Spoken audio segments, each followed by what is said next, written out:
الحمد لله نحمده ونستعينه ونستغفره ونؤمن به ونتوكل عليه ونعوذ بالله من شرور أنفسنا ومن سيئات أعمالنا من يهده الله فلا مضل له ومن يضلل فلا هادي له وأشهد أن لا إله إلا الله وحده لا شريك له وأشهد أن محمدًا عبده ورسوله أما بعد فإن خير الحديث كتاب الله وخير الهدي هدي محمد صلى الله عليه وسلم وشر الأمور محدثاتها وكل محدثة بدعة وكل بدعة ضلالة وكل ضلالة في النار فأعوذ بالله السميع العليم من الشيطان الرجيم من همزه ونفخه يا أيها الذين آمنوا اتقوا الله حق تقاته ولا تموتن إلا وأنتم مسلمون۔ اللہ رب العالمین ہم سب کو اسی دین پر قائم رہنے کی توفیق عطا فرمائے جو دین محمد رسول اللہ صلی اللہ علیہ وسلم کے زمانے میں الیوم اکملت لکم دینکم واتممت علیکم نعمتی ورضیت لکم الاسلام دینا کے ذریعے سے اللہ رب العالمین نے مکمل کر دیا، اور اسی دین پر اللہ رب العالمین ہم سب کو استقامت عطا فرمائے جس دین پر لاکھوں صحابہ کرام عمل پیرا رہے، کیونکہ اللہ رب العالمین نے فرمایا فَإِنْ آمَنُوا بِمِثْلِ مَا آمَنْتُمْ بِهِ فَقَدِ اهْتَدَوْا۔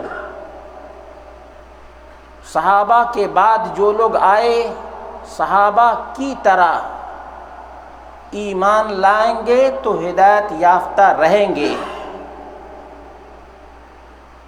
اور اللہ رب العالمین ہم سب کو اسی دین پر قائم رکھے جس دین پر تابعین کرام عمل پیرا رہے۔ یہ اسلاف کا منہج ہے۔ رب کا قرآن مکمل ہے، محمد رسول اللہ صلی اللہ علیہ وسلم کی سنت بھی مکمل ہے، اور نبی کریم صلی اللہ علیہ وسلم کے پیغام پر صحابہ کرام نے، تابعین اعظام نے جس طرح سے عمل کیا ہے، رہتی دنیا تک کے مسلمانوں کے لیے وہی نجات کی راہ اور کامیابی کا وسیلہ ہے۔ یہ ماہ سفر ہے۔ ماہ سفر اسلامی کیلنڈر کے اعتبار سے 12 مہینوں میں سے ایک ایسا مہینہ ہے جس میں مسلمانوں کے عقائد ان تمام تر ادوار سے مختلف ہو جاتے ہیں جو قرآن و سنت پر عمل پیرا رہنے والوں کے ادوار تھے۔ یعنی نہ قرآن کی پرواہ کی جاتی ہے، نہ سنت کی پرواہ کی جاتی ہے، اور نہ صحابہ کے منہج کا خیال رکھا جاتا ہے، بلکہ اپنی طرف سے نحوست کا عقیدہ رکھا جاتا ہے کہ سفر کا مہینہ سفر نہیں بلکہ صفر ہے۔ سفر اور صفر یاد رکھے گا۔ سفر جس طرح سے دیگر ماہ ہیں اسی طرح سے ایک اسلامی مہینہ ہے جس کو سفر کہا جاتا ہے، اسی لیے اس کے ساتھ سفر المظفر لگایا جاتا ہے، یعنی ایسا مہینہ جس میں کامیابیاں ملی ہیں۔ المظفر کے معنی ہوتا ہے کامیابی کے۔ بدعقیدگی کی بنیاد پر اس کے سفر کو صفر یعنی کسرہ میں تبدیل کر دیا گیا ہے تاکہ برکتوں سے خالی سمجھ لیا جائے۔ صفر کا معنی کیا ہوتا ہے؟ زیرو۔ صفر کا معنی کیا ہے؟ زیرو، یعنی اس مہینے میں کوئی خیر نہیں۔ تو کیا یہ اسلامی عقیدہ ہو سکتا ہے؟ مومن کا ایک ایک لمحہ خیر کا باعث ہے، نیکی کا باعث ہے، تو پورا مہینہ اندازہ کیجئے کہ کتنے گھنٹے ہو گئے، یہ برکتوں سے خالی ہو سکتا ہے؟ یہ توہم پرستی اور بدگمانی نہیں تو اور کیا ہے۔ مومن صبح کو اٹھتا ہے اور نبی اکرم صلی اللہ علیہ وسلم کی سنت کے مطابق دعا پڑھتا ہے، الحمدللہ الذی احیانا بعد ما اماتنا والیہ النشور۔ یاد ہے آپ لوگوں کو؟ یہ دعا سو کر اٹھنے کی دعا ہے۔ کون سی دعا ہے؟ مومن صبح کو بیدار ہوتا ہے تو اللہ رب العالمین کا شکر ادا کرتا ہے، الحمدللہ بولتا ہے یا نہیں؟ اور جو الحمدللہ بولتا ہے سفر کے مہینے کو کبھی بھی منحوس نہیں کہہ سکتا ہے، کیونکہ وہ اللہ کا شکر ادا کر رہا ہے۔ جب وضو بناتا ہے تو بسم اللہ بولتا ہے،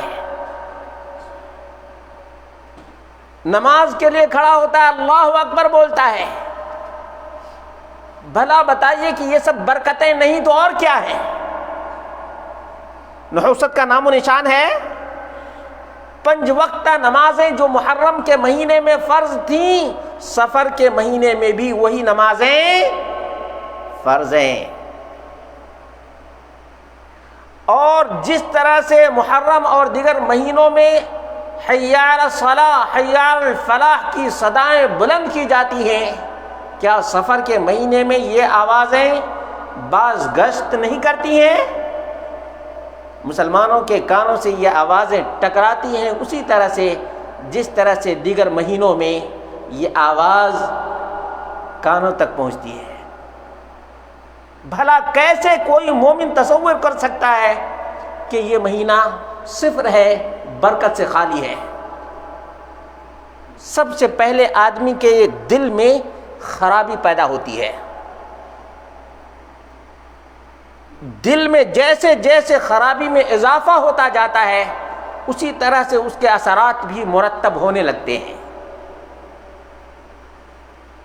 ایک تو اللہ رب العالمین سے توکل اٹھ جاتا ہے۔ اللہ رب العالمین کی ذات بابرکات ہے۔ تبارک الذی بیدہ الملک، اللہ رب العالمین کی ذات بابرکت ہے۔ برکت کا مالک کون ہے؟ اللہ تبارک و تعالی۔ برکت کا مالک کون ہے؟ اللہ تبارک و تعالی۔ اور ماہ و ایام اور ان ساعتوں کا خالق کون ہے؟ اللہ تبارک و تعالی۔ جس نے محرم کو بنایا اسی نے سفر کو بھی بنایا ہے۔ اس کی ذات برکت سے نہ کبھی خالی ہوئی ہے اور نہ ہو سکتی ہے۔ جو نحوست کا عقیدہ رکھتا ہے یہ گویا اللہ رب العالمین پر ویسا ایمان نہیں رکھتا جس طرح سے ایمان کا تقاضا ہے۔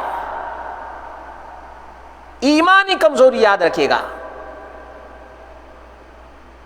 ایمانی کمزوری ہے یہ۔ نحوست کا عقیدہ ایمانی کمزوری ہے۔ اللہ رب العالمین کے اسماء اور صفات میں عقیدہ جو بنیادی اور اہم ترین چیز ہے اس میں کمزوری جس قدر آدمی کے اندر ہوگی اسی قدر وہ نحوست کا عقیدہ رکھتا چلا جائے گا۔ اور کبھی اس کا نتیجہ کیسے نکلتا ہے کہ کوا اگر آ جائے تو اس سے دل میں دھڑکن تیز ہو جاتی ہے۔ بعض علاقوں میں کوا کے آواز سے دھڑکن تیز ہوتی ہے تو الو کے بولنے سے دھڑکن تیز ہو جاتی ہے. تو کچھ لوگ ایسے ہوتے ہیں صبح نکلے اور کوئی الٹپ بات سننے میں آ جائے تو وہ یہ مائنڈ بنا لیتا ہے کہ آج ہمارا پورا کا پورا دن خراب گزرے گا. یا کوئی گھر سے نکلا ہے بلی دائیں سے بائیں چلی گئی تو وہ اپنے اس دن کو منحوس سمجھتا ہے. حالانکہ آدمی جس طرح سے رزق کی تلاش میں اپنے کام سے باہر نکلتا ہے اسی طرح سے بلی بھی رزق کی تلاش میں ادھر سے ادھر جاتی ہے. اس کو نہ آپ سے مطلب ہے اور نہ آپ کے عقیدے سے کوئی مطلب ہے. وہ اللہ رب العالمین کی زمین میں اپنا رزق تلاش کرتی ہے. لیکن جو آپ کے ذہن میں بات بیٹھی ہوئی ہے نا کہ اس کے دیکھ لینے سے دن منحوس ہو جاتا ہے, راستہ خراب ہو جاتا ہے, حادثے کا عقیدہ پیدا ہو جاتا ہے, آپ کا دل دھڑکنے لگتا ہے. دل میں کبھی ہوتا ہے آگے بڑھیں یا پیچھے ہٹیں. اب اتفاق سے اگر آپ کا کوئی کام نہ بنا یا کوئی حادثہ پیش آ گیا تو پورا الزام کس پر جاتا ہے؟ بلی پر.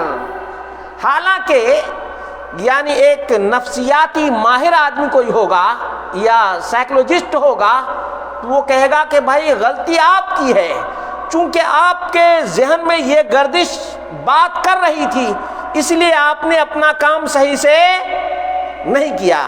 آپ نے ڈرائیونگ کے درمیان یا ڈرائیونگ کے دوران اپنا ذہن ادھر ہی لگا رکھا تھا. سامنے آپ دیکھ رہے ہیں لیکن ذہن آپ کا کہاں ہے؟ وہ بلی پر ہے. یہ سائیکولوجی ہے, آپ سمجھ لیجیے اس بات کو. کبھی کبھی ایسا ہوتا ہے آپ کسی کو دیکھ رہے ہوتے ہیں لیکن آپ کا ذہن کہیں اور ہوتا ہے. جب آگاہ کیا جاتا ہے تو آپ ایسے چوکنا ہو جاتے ہیں. ہوتے ہیں یا نہیں ہوتے ہیں؟ یعنی پوری غلطی آپ کی ہے, الزام کس پر ہے؟ بلی پر ہے. اب آپ یا گھر میں عام طور پہ خواتین کے ساتھ یہ بڑا مسئلہ ہے, بہت ہی توہم پرستی خواتین میں ہے.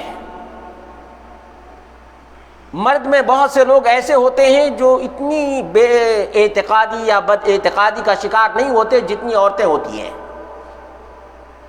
اسی وجہ سے اگر صبح کوئی عورت آ گئی کچھ ایسی بات کہہ دی, عورت بولتی ہے کہ آج ہمارا پورا دن ایسے ہی خراب گزرے گا.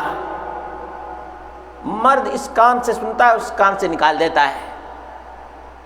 اور اسی وجہ سے کوئی فلاں عورت آئی تھی اس نے ایسی بات کہہ دی اس کی وجہ سے ہمارا بچہ رونے لگا.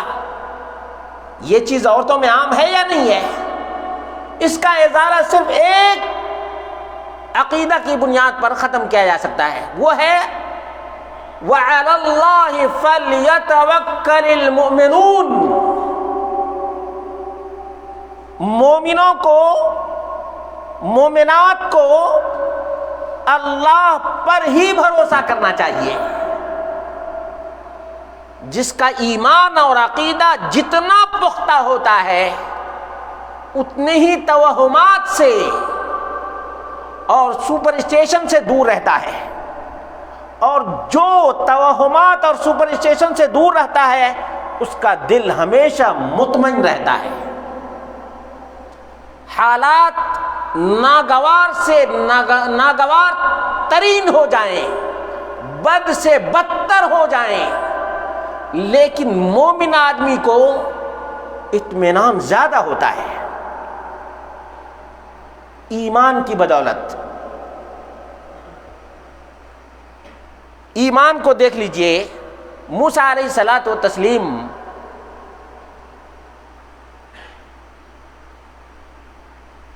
فرعون کے ڈر سے نجات کی راہ تلاش کر رہے ہیں، بھاگ رہے ہیں اپنی قوم کو لے کر کے.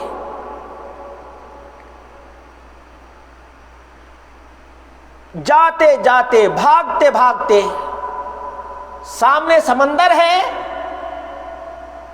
اور پیچھے فرعون کا لشکر ہے. اب ظاہر سی بات ہے قوم موسیٰ نے جو منظر دیکھا ہے وہ موسیٰ علیہ الصلوۃ والتسلیم کے سامنے بھی ہے.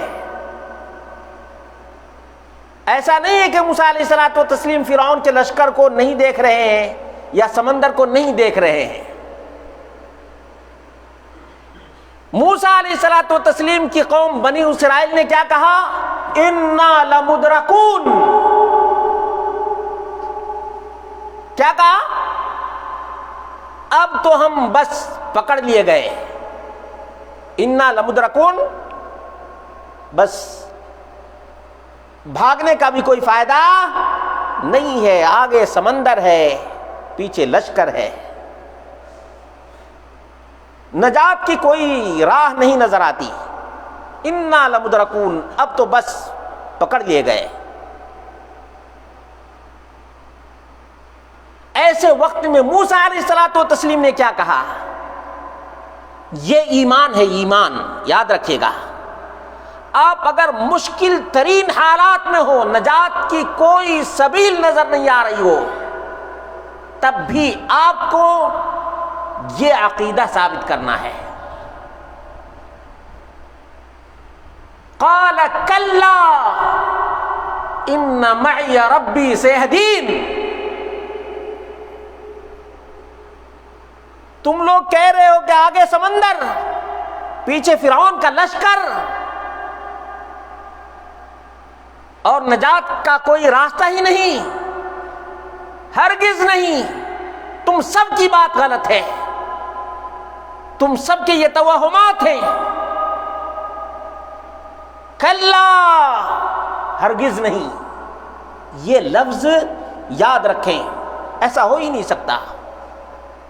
جس نے پیدا کیا ہے، جس نے یہ سمجھ عطا فرمائی ہے، وہی نجات بھی عطا فرمائے گا. ان معی ربی، میرے ساتھ میرا رب ہے. سمندر کا خالق کون ہے؟ سمندر کا مالک کون ہے؟ سمندر کے اندر طغیان رکھنے والا کون ہے؟ هو اللہ. سخر البحر، سمندر کو اللہ رب العالمین نے ہمارے لیے بنایا ہے. رات و دن کو اللہ رب العالمین نے ہمارے لیے بنایا ہے. وَسَخَّرَ لَكُمُ اللَّيْلَ وَالنَّهَارَ. رات و دن کا مالک کون ہے؟ اللہ تبارک و تعالی. شمس و قمر کا مالک کون ہے؟ وَسَخَّرَ لَكُمُ الشَّمْسَ وَالْقَمَرَ دَائِبَيْنِ. سورج اور چاند کو اللہ رب العالمین نے ہمارے لیے بنایا ہے، سمندر کو ہمارے لیے اللہ رب العالمین نے بنایا ہے. اس کے باوجود ہم یہ عقیدہ رکھیں کہ نجات کی کوئی راہ نہیں، نجات کا کوئی راستہ نہیں. جس نے ان تمام چیزوں کو ہمارے لیے پیدا کیا ہے، راستہ بھی وہی ہمیں عطا فرمائے گا. ان معی ربی سیہدین. ہماری رہنمائی ہمارا رب کرے گا جو ہمارے ساتھ ہے. یہ عقیدہ جب ہمارا بن جائے، ہمارے بال بچوں کا بن جائے، تو ہم نا امید نہیں ہوں گے اور کسی چیز کو منحوس نہیں سمجھیں گے. اسی لیے جو جتنا عقیدہ میں پختہ ہوتا ہے اتنے ہی نحوستوں سے دور رہتا ہے، توہمات سے بچتا رہتا ہے. اب کتنا بڑا گناہ لوگ کرتے ہیں اس کا اندازہ کیجئے.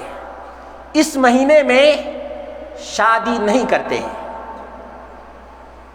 اس مہینے میں شادی نہیں کرتے ہیں. کیوں؟ اس لیے کہ اگر اس مہینے میں شادی کر دیں گے تو شادی نہیں، خانہ آبادی نہیں، بربادی ہوگی.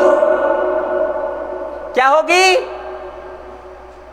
شادی، خانہ آبادی نہیں، بلکہ خانہ خرابی، خانہ بربادی۔ اب بھلا بتائیے کہ جب تمام تر انتظامات ہو گئے ہیں تو کسی مومن کو تاخیر کرنی چاہیے؟ نیکی کا کام ہے، نیکی کا کام فوراً انجام دینا چاہیے۔ اتفاق ہو گیا ہے، بات بن گئی ہے، تو آپ صرف اور صرف کس وجہ سے تاخیر کر رہے ہیں؟ آپ کے دل میں جو نحوست ہے اس کی وجہ سے آپ تاخیر کر رہے ہیں۔ یہ ظلم ہے، زیادتی ہے، اور اس کا سبب یہی بد اعتقادی ہے، نحوست ماننے کا نتیجہ۔ یہ تو شادی کا معاملہ ہو گیا۔ کتنے لوگ ایسے ہیں جو اپنی بیٹی کو اپنے داماد سے اس لیے دور رکھتے ہیں کہ اگر اس مہینے میں اپنی بیٹی کو اس کے سسرال بھیج دیے تو خرابی کا باعث ہے۔ کس کا باعث ہے؟ خرابی کا باعث ہے۔ حالانکہ اسلامی اصول اور ضابطہ کیا ہے؟ اس موقع سے سماجی خرابی کو بھی جان لیجئے۔ اسلام کا ضابطہ یہ ہے کہ جیسے ہی شادی ہو گئی، اب آپ کا کوئی اختیار نہیں ہے، آپ کو اپنی بیٹی کے بارے میں وہ حق نہیں رہ جاتا جو اس کے شوہر کا حق ہے۔ یعنی اب آپ کا رول نہیں بلکہ آپ کے داماد کا حق آپ کی بیٹی پر زیادہ ہے۔ اس لیے اسے چاہیے کہ وہ اگر بدعقیدہ نہیں ہے تو اپنے گھر اپنی بیوی کو لے جائے اور بتائے اپنے سسر کو کہ ہمارا عقیدہ اللہ پر ہے، ہم ماہ سفر کو منحوس نہیں مانتے ہیں، اس لیے ہم اس مہینے میں بھی رخصتی کرا کر لے جا سکتے ہیں۔ اور دیکھ لیجئے اگر دونوں کو جدا رکھتے ہیں تو یہ زیادتی ہے یا نہیں ہے؟ اللہ رب العالمین نے ظلم اور زیادتی سے منع کیا ہے۔ الظلم ظلمات یوم القیامہ، ظلم قیامت کے دن تاریکی ہے، اندھیرا ہے، ڈارکنیس ہے، اور یہ ظلم اس وجہ سے کیا جا رہا ہے کہ اس ماہ کو، ماہ سفر کو منحوس سمجھا جاتا ہے۔ اتنے ہی پر بس نہیں بلکہ بعض لوگ اپنے رشتہ دار کے ہاں نہیں جاتے ہیں کیونکہ یہ مہینہ منحوس ہے۔ اب قطع تعلق کرنا، رشتہ توڑنا، یہ ظلم ہے یا نہیں ہے؟ اللہ کے رسول صلی اللہ علیہ وسلم کا پیغام ہے رشتہ جوڑو، رشتہ توڑنے سے بچو۔ رشتہ جوڑنا چاہیے چاہے کوئی بھی مہینہ ہو۔ اب یہ بد اعتقادی نہ ہوتی تو رشتہ دار کے ہاں آنا جانا بند نہ کرتے۔ اور الحمدللہ ہم دیکھتے ہیں کہ بہت سے علاقے جہاں پر ایسی بد اعتقادی نہیں پائی جاتی ہے وہاں کے لوگ شادی بیاہ بھی کرتے ہیں، اپنی بچی کی رخصتی بھی کرتے ہیں، اپنی بہو کو بھی لاتے ہیں، آنا جانا جاری اور ساری رہتا ہے۔ لیکن سب سے بڑی مصیبت یہ ہے کہ جیسے ہی قرآن و سنت سے آدمی دور ہوتا ہے ویسے ہی تمام تر بلیات اور توہمات کا شکار ہوتا ہے۔ اس لیے اللہ کے رسول صلی اللہ علیہ وسلم نے ضمانت اور گارنٹی ہدایت کی کب دی تھی؟ جب ہم اور آپ قرآن و سنت کو مضبوطی سے پکڑیں گے تب۔ اللہ کے رسول صلی اللہ علیہ وسلم نے فرمایا لن تضلوا ما ان تمسکتم بہما، کتاب اللہ و سنت رسولہ۔ الامام مالک، تمہارے درمیان دو چیزیں میں نے چھوڑی ہیں، جب تک ان دونوں چیزوں کو مضبوطی سے تھامے رکھو گے گمراہی کے قریب تک نہ جاؤ گے۔ اب قرآن و سنت کا ماننے والا جہاں پر موجود ہے وہاں پر اس قسم کی گمراہی آتی ہے نہیں۔ قرآن و سنت کا ماننے والا وہی کہتا ہے جو موسیٰ علیہ الصلوۃ والتسلیم نے کہا تھا، ان معی ربی، ہمارے ساتھ ہمارا رب ہے۔ ہمارے ساتھ کون ہے؟ ہمارا رب ہے۔ ہمارا جو فریضہ تھا وہ ہم نے کیا، ہم نے اپنی بچی کی شادی کی، اپنے بیٹے کی شادی کی، اپنے بیٹے کو رخصت کیا، اپنی بہو کو گھر لے کر کے بسائے۔ یہ تمام کے تمام ایمان سے تعلق رکھتے ہیں۔ اس لیے مسلمانوں، مومنوں، اور خاص طور سے اگر میری آواز خواتین تک پہنچتی ہے تو دختران ملت اسلامیہ کو اس سلسلے میں سوچنا چاہیے کہ کیا ہمارے اندر یہ بد اعتقادی موجود ہے یا نہیں۔ اگر ہے تو بد اعتقادی کا ازالہ کرنا نہایت ہی ضروری ہے۔ اور یاد رکھیے گا، سکون بھی آپ کو اسی صورت میں ملے گا جب آپ اپنے عقیدہ کو درست کریں گے، ورنہ جس طرح سے بلی کو دیکھ کر آپ اپنے دل میں بیماری پالنے لگتے ہیں، کسی کے آنے کی وجہ سے آپ بیماری پالنے لگتے ہیں، اس کا نتیجہ بہت ہی برا ہوتا ہے۔ آپ کسی بھی میڈیکل ڈاکٹر سے پوچھیں گے کہ اینزائٹی کیا چیز ہے۔ اینزائٹی ایک بیماری ہے، بظاہر آپ کا جسم بالکل ہی فٹ ہے اور ڈاکٹر تک پریشان ہے کہ بھائی بلڈ ٹیسٹ کیا، یورین ٹیسٹ کیا، بی پی چیک کیا، تمام تر جو فارمولے ہیں ان کو اپنا لیا گیا، اس کے باوجود بھی کوئی بیماری پکڑ میں نہیں آئی اور مریض ہے کہ شکایت پر شکایت کیے جا رہا ہے۔ اس کو اینزائٹی کہتے ہیں، اور اس کا علاج صرف اور صرف عقیدہ کو پختہ کرنا ہے۔ کس کو؟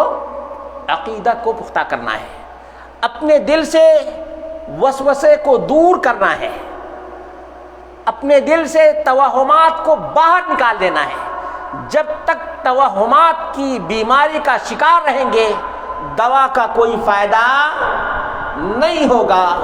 ڈاکٹر بھی ہاتھ کھینچ لے گا، کہے گا بھائی تقریباً نبوت کی زندگی کتنے گزارے ہیں؟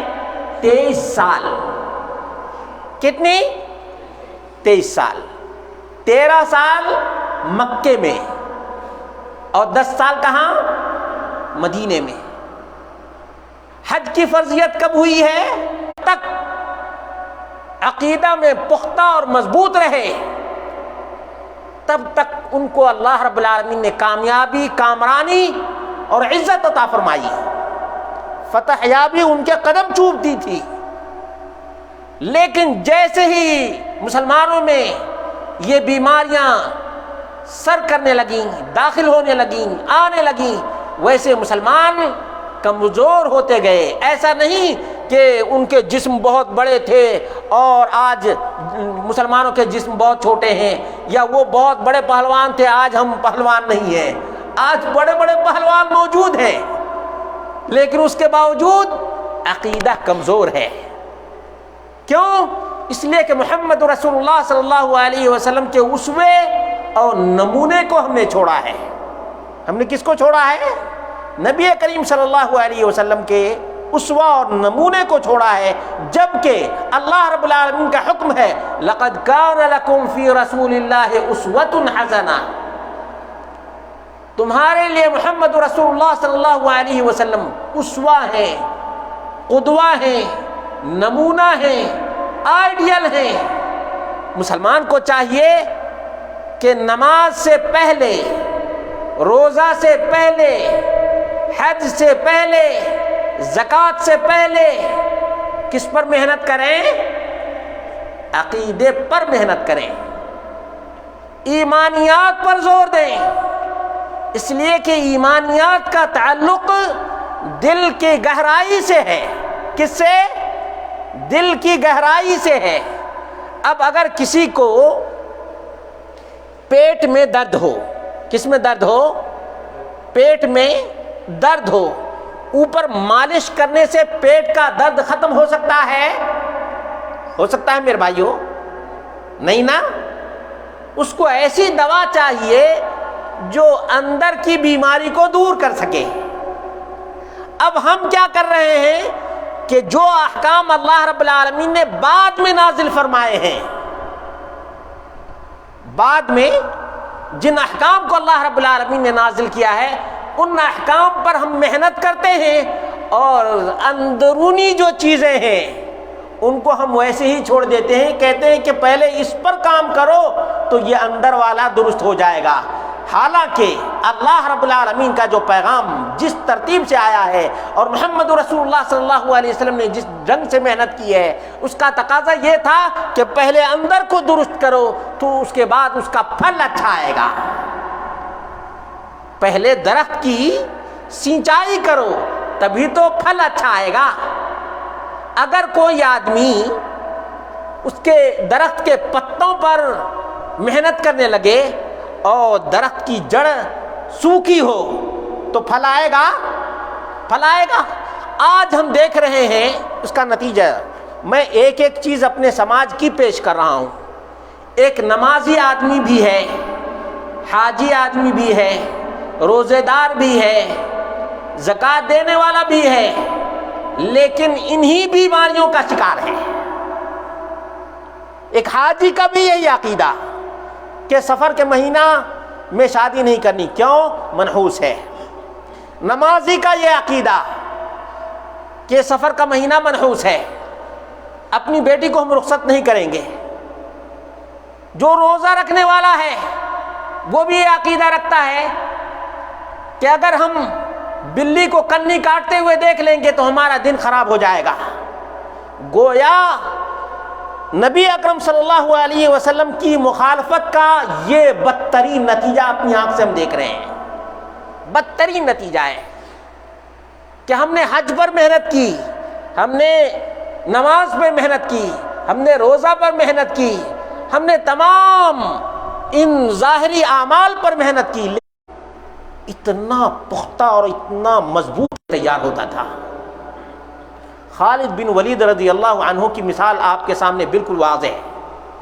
خالد بن ولید رضی اللہ عنہ جب مسلمان ہو گئے تب اللہ کے رسول صلی اللہ علیہ وسلم سے اجازت مانگتے ہیں کہ اللہ کے رسول، جب میں جاہل تھا، شرک اور کفر میں مبتلا تھا، تو میں ایک صنم کی پوجا و پرستش کیا کرتا تھا۔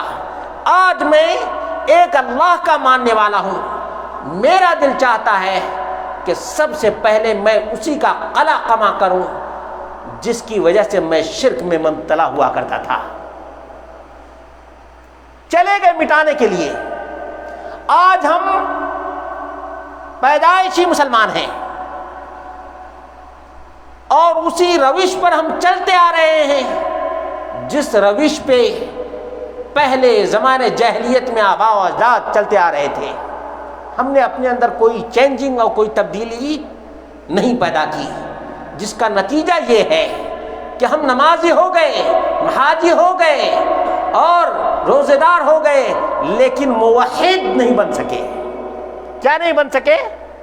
موحد نہیں بن سکے، کیونکہ ہمارے دل ہی میں بدعقیدگی چھپی ہوئی ہے۔ اس لیے مسلمانوں، اگر واقعتاً کامیابی اور کامرانی حاصل کرنا چاہتے ہو، دنیا اور آخرت دونوں جہان میں سعادت پانا چاہتے ہو، تو ایک ہی راستہ ہے، وہ ہے محمد رسول اللہ صلی اللہ علیہ وسلم کا راستہ۔ اور اسی لیے اللہ کے رسول صلی اللہ علیہ وسلم کو یہ کہا گیا، قل ہذہ سبیلی، یہی میرا راستہ ہے اور میرے متبعین کا بھی راستہ ہے۔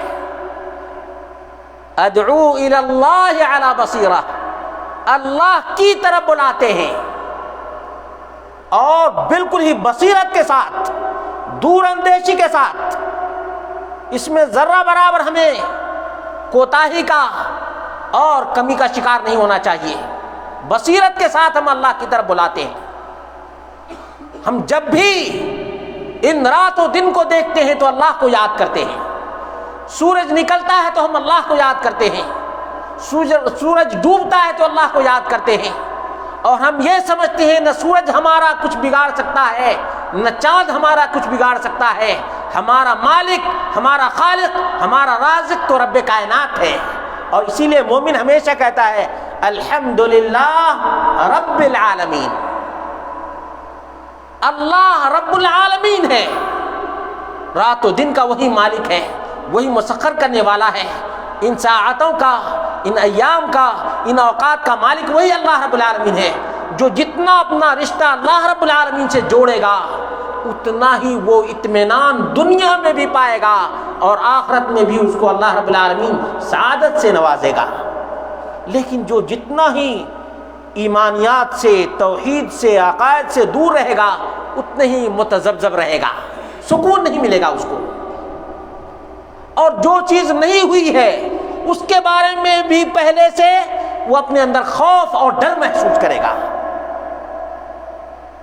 ہمیشہ یاد رکھیے گا، ایک مشرک آدمی کیوں ہمیشہ بابے سے ڈرتا رہتا ہے، مورتیوں سے کیوں آدمی ڈرتا ہے؟ اس لیے کہ اپنے دل میں پہلے سے خوف رکھا ہے. اگر ہم نے اس بابے کی مخالفت کر دی تو ہمارا برا ہو جائے گا. ہم نے اس مورتی کے بارے میں کچھ کہہ دیا تو ہمارا ستیہ ناش ہو جائے گا. حالانکہ وہ کچھ نہیں کر سکتا. صنم کچھ کر سکتا ہے، مورتی کچھ کر سکتی ہے؟ مورتی جس کو انسان نے بنایا ہے اس کے بارے میں آدمی کیوں ڈرتا ہے؟ اسی وجہ سے ڈرتا ہے کہ ایمان نہیں، عقیدہ نہیں. ایمان ہوتا، عقیدہ ہوتا تو مورتی سے نہیں ڈرتا. ایمان اور عقیدہ کو دیکھتے ہو، ان ایام کو دیکھتے ہو، دیکھو اپنے رب کو جس نے تمہیں ان تمام میں فضل وَلَقَدْ كَرَّمْنَا بَنِي آدم، انسان کو اللہ رب العالمین نے عزت اور بہت سی خوبیوں سے نوازا ہے.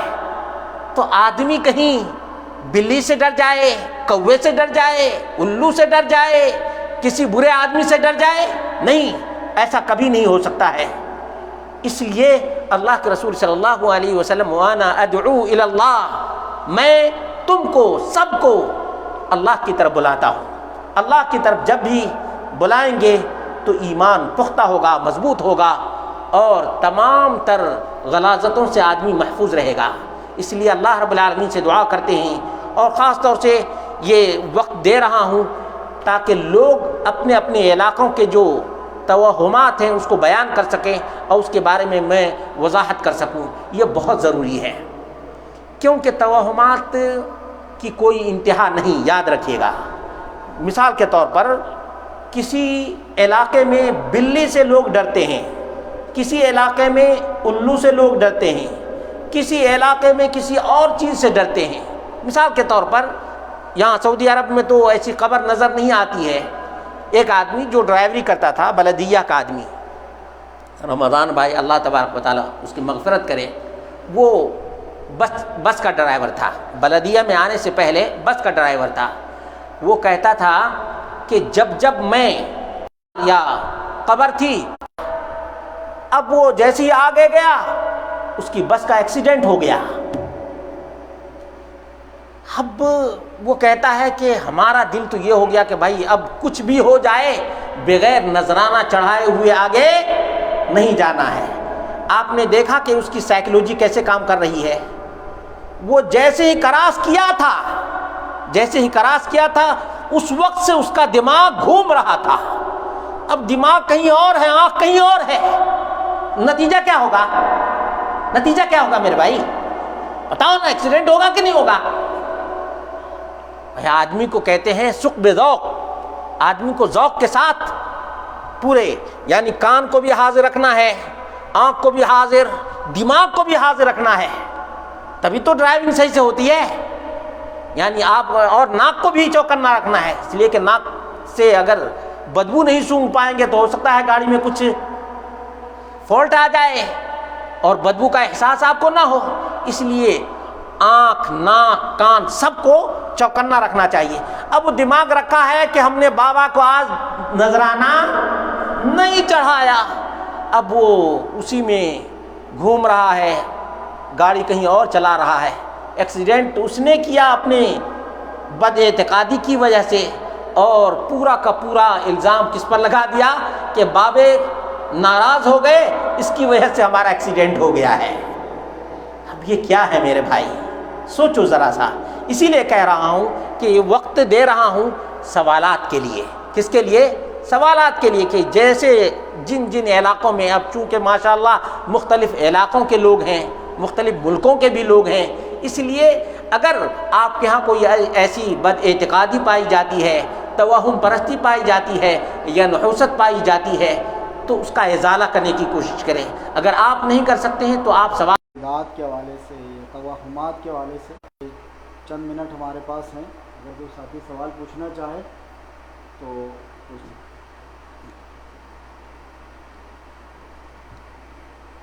ہمارے علاقے میں امام صاحب اعلان کر دیتے ہیں مسجد میں سفر کے مہینے میں بہت سی بلائیں مصیبتیں جو ہیں وہ آسمان سے نازل ہوتی ہیں، پھر ہر بات سے جو ہے نا یہ گانے وغیرہ جو نظر کس کے نام بھی کرتے ہیں یہ پتہ نہیں، لیکن کہتے ہیں آسمان سے اللہ تعالیٰ مصیبتیں نازل ہوتے ہیں، بلائیں بہت سی نازل ہوتی ہیں، وہ باقاعدہ مسجد میں اعلان کرتے ہیں۔ اللہ تبارک و تعالیٰ آپ کو جزائے خیر عطا فرمائے۔ اصل بات یہ ہے کہ سوال آپ لوگ سمجھ گئے ہوں گے کہ اس بھائی کے علاقے میں مسجد کا امام اعلان کرتا ہے کہ سفر کے مہینے میں مصیبتیں، بلائیں اور آفتیں نازل ہوتی ہیں، اس لیے آپ لوگ صدقہ اور خیرات کریں اور نیاز دیں۔ اب یہ پتہ نہیں کہ کس کے نام کی نیاز دی جاتی ہے، لیکن لوگوں کو کہا جاتا ہے۔ حقیقت تو یہ ہے کہ امام ایسا آدمی ہو جو قرآن و سنت کا علم رکھنے والا ہو، ایسے آدمی کو امام نہیں بنانا چاہیے۔ اور دوسری بات جس کا تعلق لاجک سے ہے وہ یہ ہے کہ کون سا ایسا دن ہے یا کون سی ایسی گھڑی ہے جب مصیبت اور بلا نازل نہیں ہوتی ہے یا برکت اور خیرات نازل نہیں ہوتی۔ ہر گھڑی اللہ رب العالمین کی رحمتیں بھی نازل ہوتی ہیں، اللہ رب العالمین کی طرف سے بلائیں اور مصیبتیں بھی آتی ہیں۔ مثال کے طور پر ایک آدمی بیمار نہیں ہے تو وہ یہ نہ سمجھے کہ دوسرا آدمی بیمار نہیں ہوتا ہے، کوئی نہ کوئی بیمار تو ہوتا ہے نا۔ اگر آپ کا ایکسیڈنٹ نہیں ہوا اللہ کے فضل و کرم سے، کسی اور کا ایکسیڈنٹ تو ہوا نا۔ یعنی کوئی گھڑی ایسی نہیں ہے، کوئی مہینہ ایسا نہیں ہے، تو اسی مہینے کو خاص کس بنیاد پر تم نے کیا؟ تم امام ہو یا حیوان ہو؟ اگر واقعتاً لوگوں کے رہنما ہوتے تو لوگوں کو کہتے کہ اللہ کے بندو، اللہ رب العالمین سے ہمیشہ ڈرا کرو، اللہ رب العالمین سے دعائیں کیا کرو کہ اللہ رب العالمین تمام تر مصیبتوں سے نجات عطا فرمائے۔ اور کبھی بھی اور مکار لوگوں کو گمراہ کرتا ہے اور بتاتا ہے کہ مصیبتیں آتی ہیں۔ جب اللہ رب العالمین نے نہیں بیان کیا، جب محمد رسول اللہ صلی اللہ علیہ وسلم نے نہیں بیان کیا، تو آج تو وحی کا سلسلہ بند ہو چکا ہے۔ انقطاع الوحی، یہ ایمان اور عقیدہ ہے نا کہ وحی کا سلسلہ بند ہو چکا ہے۔ اب تمہارے پاس کیسے خبر آئی کہ اس سفر کے مہینے میں بلائیں، مصیبتیں اور آفتیں آتی ہیں؟ جھوٹا ہے یہ سراسر علم غیب کا دعوے دار ہے۔ ایسے آدمی کو امام کبھی بھی نہیں بنانا چاہیے، اور نہ ایسے آدمی کی بات ماننی چاہیے۔ جو میں نے لاجیکل باتیں کی ہیں یاد رکھیں گے آپ لوگ، اس کو کیسے پتا چلا؟ کیا نعوذ باللہ اللہ تبارک و تعالیٰ کے مقام پر یہ فائز ہو گیا ہے؟ آخر اس کو کیسے معلوم ہوا کہ سفر کے مہینے میں آفتیں، مصیبتیں اور بلائیں نازل ہوتی ہیں؟ گربان پکڑنا چاہیے اور کہنا چاہیے کہ اس کی دلیل کیا ہے۔ ہاتوا برہانکم ان کنتم صادقین، اگر تم سچے ہو تو دلیل لاؤ۔ دلیل کہاں سے لائے گا؟ مصیبت یہ ہے کہ دلیل پوچھنے کا شوق نہیں رہا۔ دلیل پوچھا کریں۔ جس دن ہمارے اندر یہ شعور پیدا ہو جائے گا کہ ہم ہر بات کی دلیل مانگنے لگیں گے، اس دن ایسے پاکھنڈیوں کی دکان بند ہو جائے گی۔ یاد رکھیں، بولنے سے پہلے 70 بار سوچے گا کہ اگر ہم نے یہ بات کہہ دی تو فوراً 10 لڑکے کھڑے ہو جائیں گے اور کہیں گے دلیل دیجئے امام صاحب، دلیل دیجئے۔ دوبارہ وہ بولے گا امام، کبھی بولے گا آئیڈیا تو کم سے کم سیکھیے۔ آج جو لوگ میڈیا سے بھاگتے ہیں، منہ چھپاتے ہیں، اس کا سبب کیا ہے؟ کہ جیسے ہی بولیں گے ویسے ہی آئندہ ہماری پکڑ ہو جائے گی۔ تو امام لوگوں کے دل میں یہ خوف رہا ہی نہیں کہ کوئی کل پوچھے گا کہ امام صاحب آپ نے یہ بات کہی تھی، اس کی دلیل کیا ہے؟ یہ مصیبتیں کیسے نازل ہوتی ہیں، بلائیں کیسے آفتیں آتی ہیں۔ ہم تو 5 وقت نمازی پہلے سے ہیں، آج بھی اسی طرح سے نماز پڑھتے ہیں، روزے رکھنے والے پہلے سے ہیں، آج بھی ہم روزہ رکھتے ہیں، اللہ کا ذکر پہلے سے کرتے آ رہے ہیں، آج بھی ہم اللہ تعالیٰ کا ذکر کرتے ہیں۔ بھلا بتائیے کہ ہمارے اوپر خاتمہ ہوگا، ایسے ہی خاتمہ ہوگا۔ جزاک اللہ خیراً۔ کسی اور بھائی کا کوئی سوال؟ جیسے ایک انسان عقیدہ ٹھیک نہیں ہے تو نماز روزہ ٹھیک ہے، اور مان کے چلو عقیدہ ٹھیک ہے اور باقی چیزیں، یہ بہت ہی ضروری اور بہت ہی اہم ہے۔ وہ یہ ہے کہ ایک آدمی کا عقیدہ درست نہیں ہے لیکن نماز روزے کا بڑا پابند ہے، تو اس کے بارے میں کیا حکم ہے؟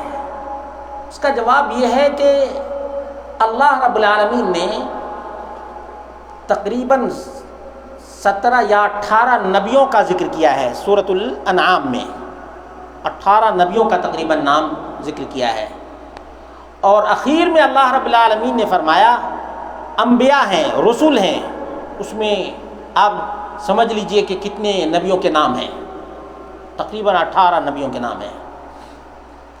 اخیر میں اللہ رب العالمین نے فرمایا وَلَوْ أَشْرَكُوا لَحَبِطَ عَنْهُمْ مَا كَانُوا يَعْمَلُونَ۔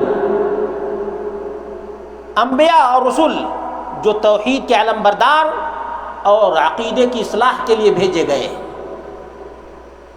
ان کے بارے میں اللہ رب العالمین نے فرمایا سپوز بفرض محال اگر یہ انبیاء اور رسول بھی شرک کر لیتے تو ان کے اعمال بھی برباد ہو جاتے۔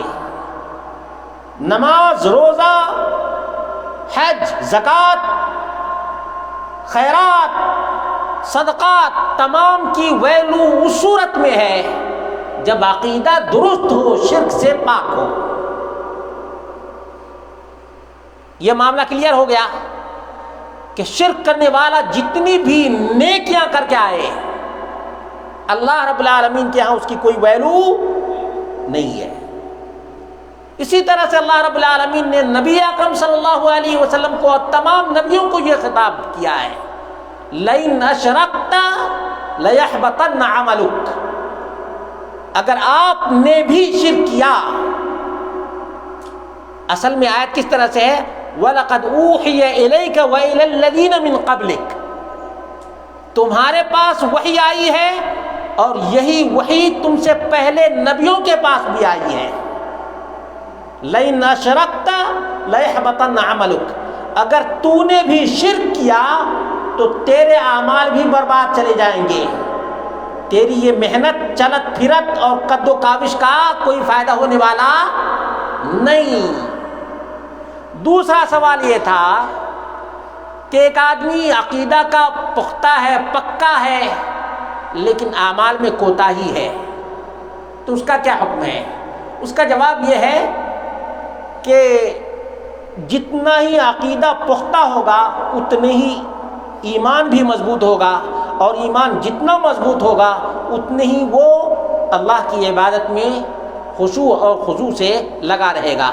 یہ ایمان کی کمزوری ہے کہ عقیدہ یعنی اللہ پر ایمان ہے، اللہ کی کتاب پر ایمان ہے، رسول اکرم صلی اللہ علیہ وسلم پر ایمان ہے، لیکن کوتاہی کرتا ہے تو جتنا عمل وہ کرتا ہے اس کا تو اس کو اجر ملے گا، ثواب ملے گا، لیکن وہ جتنی کوتاہی کرتا ہے اس کی سزا بھی اس کو ملے گی، اس کی سزا بھی یعنی 1/0 ہے۔ شرک کرنے والا کتنی بھی نیکی کرے فجعلنا وباء منثورا والی بات ہے، اڑتے ہوئے ذرات کے مانند اللہ رب العالمین کر دے گا، اس کو کوئی فائدہ اور کوئی اجر نہیں ملے گا مشرک کو۔ لیکن ایک آدمی توحید پر ہے، سنت پر ہے، لیکن کوتاہی کرتا ہے، جتنی وہ کوتاہی کرے گا اتنی ہی سزا پائے گا۔ یہ اللہ رب العالمین کی مشیت پر ہے، یاد رکھیں۔ اس لیے ایمان والوں کو چاہیے کہ اللہ رب العالمین سے رجوع کریں، اللہ رب العالمین سے رجوع کریں، اور اللہ رب العالمین کی عبادت اور بندگی شوق سے کریں۔ جی اسی کے مقابلے میں جیسے آپ نے شرک کے بارے میں جو حکم دیا ہے، اگر اسی کے مقابلے میں کوئی دوسرا بندہ جو بدعت کرتا ہے تو اس کے بارے میں کیا حیثیت ہے؟ بدعتی کے بارے میں حکم مختلف ہے، کیونکہ بدعات کے بہت ہی درجات ہیں۔ بدعات مکفرہ ہیں، بدعات مفسقہ ہیں، یعنی بعض ایسی بدعتیں ہیں جن سے آدمی دائرہ اسلام سے خارج ہو جاتا ہے، بعض بدعتیں ایسی ہیں جن کی وجہ سے اس کا وہ عمل برباد ہو جاتا ہے، وہ عمل برباد ہو جاتا ہے، اور بعض بدعتیں ایسی ہیں جن کی وجہ سے آدمی فاسق و فاجر ہو جاتا ہے۔ تو جس طرح سے جو بدعات کرتا ہے اس طرح سے اس کا الگ الگ حکم ہوتا ہے، بدعات کا الگ الگ حکم ہے۔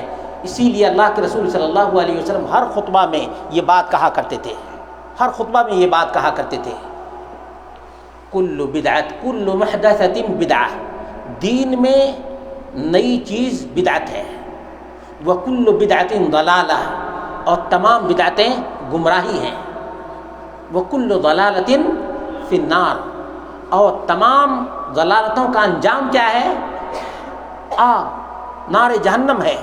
اس لیے ہمیں شرکیات سے بھی بچنا چاہیے اور بدعات سے بھی بچنا چاہیے۔ بس اللہ رب العالمین توفیق دینے والا ہے، دونوں سے بھی بچنے کا صحابہ تھامے ہوئے تھے۔ یہ بہت ضروری ہے کہ آدمی بدعات اور شرکیات دونوں سے دور رہے۔ جزا اللہ خیر واسم جزائیت ہمارے محترم فضیلت الشیخ قائد ثناءالعلی حفظہ اللہ تعالی داعیہ جالیات حبیہ، جو کہ ماہ سفر چلنے کی توفیق عطا فرمائے۔ جزاکم اللہ خیر واحسن الجزا، والسلام علیکم ورحمۃ اللہ وبرکاتہ۔